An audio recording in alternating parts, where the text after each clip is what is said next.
മലപ്പുറം എടവണ്ണയിൽ കനത്ത മഴയിൽ വീട് തകർന്നു. പത്തപ്പിരിയം സ്വദേശി ലക്ഷ്യയുടെ വീടാണ് തകർന്നത്. ഇന്നലെ രാത്രിയിലാണ് അപകടം നടന്നത്.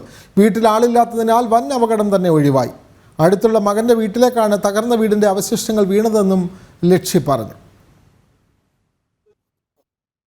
അമ്മയാണ് ഇപ്പൊ ഈ വീട്ടിൽ താമസിക്കുന്നത്. ഞങ്ങളെ തറവാട് വീടാണ്. ഞങ്ങളൊക്കെ ഓരോരുത്തരും ഓരോ പെര കയറ്റി പോയി, പഞ്ചായത്തിൽ നിന്ന് കിട്ടിയിട്ടും അങ്ങനെയൊക്കെ ചെറിയ പെര കയറ്റി പോയി.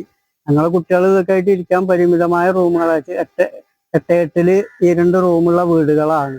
അപ്പൊ അമ്മയ്ക്ക് സ്വസ്ഥമായിട്ട് ഇരിക്കപ്പോ ഇതിങ്ങനെ പൊളിഞ്ഞാടുകയും ചെയ്തു. ചെറിയ വ്യത്യാസത്തിലാണ് ഇന്നലെ അമ്മയ്ക്ക് ജീവൻ തന്നെ തിരിച്ചു കിട്ടിയത്. അമ്മ അപ്പൊ വീഴാൻ നേരത്തെ ഒരു 5 മിനിറ്റ് മുന്നേ പുറത്തേക്ക് പോകുന്നതുകൊണ്ട് രക്ഷപ്പെട്ടതാണ്. അമ്മയ്ക്ക് ഇരിക്കാനൊരു കൂര എന്തെങ്കിലും ആയിട്ട് ഉണ്ടാവണം, അത്രേ ഉള്ളൂ. വലിയൊരു അത്യാഹിതത്തിൽ നിന്നാണ് നമ്മൾ രക്ഷപ്പെട്ടത്. കാരണം കടലിക്കൽ ലക്ഷ്മി അമ്മ താമസിക്കുന്ന വീടാണിത്. വലിയ രീതിയിൽ വലിയ പഴക്കമുള്ള വീടാണെങ്കിലും ഒന്നിച്ച് നിലംപൊത്തിക്കാണ്.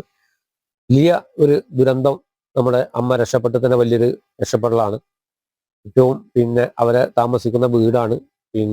വലിയ നഷ്ടമാണ് ഈ ഒരു ഇതുകൊണ്ടുണ്ടായിട്ടുള്ളത്. അപ്പൊ അവർക്ക് അടിയന്തരമായ സഹായം ലഭ്യമാക്കുന്നതിന് വേണ്ടി നാഷണൽ കലാമിറ്റി പദ്ധതി ഉൾപ്പെടുത്തിക്കൊണ്ട് ഇതിനു വേണ്ടി ഇതിന്റെ ഫോട്ടോ എടുത്ത് വില്ലേജ് ഓഫീസിൽ അപേക്ഷ കൊടുക്കുന്നതിന് വേണ്ടിയുള്ള നിർദ്ദേശങ്ങൾ നൽകിയിട്ടുണ്ട്.